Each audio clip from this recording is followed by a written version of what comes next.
सुरहो सिंगार कके बैठल बारी पता न के कराला लोर ढारतारी सुरहो सिंगार कके बैठल बारी पता न के कराला लोर ढारतारी। अरे प्यार कैले बानी उनका के कब बेवफा हम न कहो।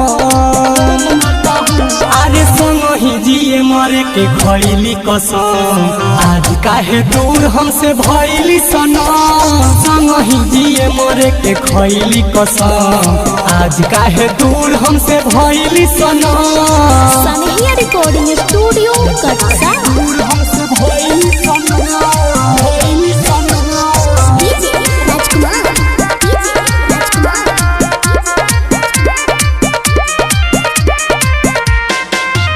ऐसे रोल न जाला मारवा के सोझा केहू जाके बतावे उनकर उतर गइल बोझा।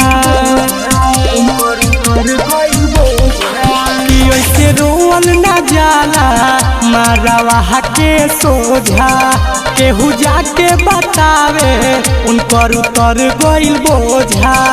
अरे हमारा के छोड़ली तो हमारो ले बढ़िया मिलल बाबला।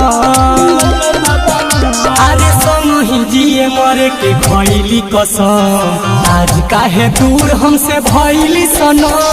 संगहि जिए मरे के खैली कसम आज काहे दूर हमसे भइली सनम। सनहिया रिकॉर्डिंग स्टूडियो कटसा आज काहे दूर हमसे भइली सनम।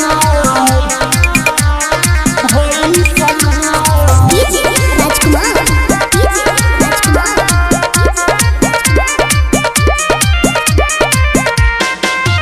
प्यार किस्मत में लिखल शायद तने रहे हरदम खुश रही हा रोई के दिलवाई कहे।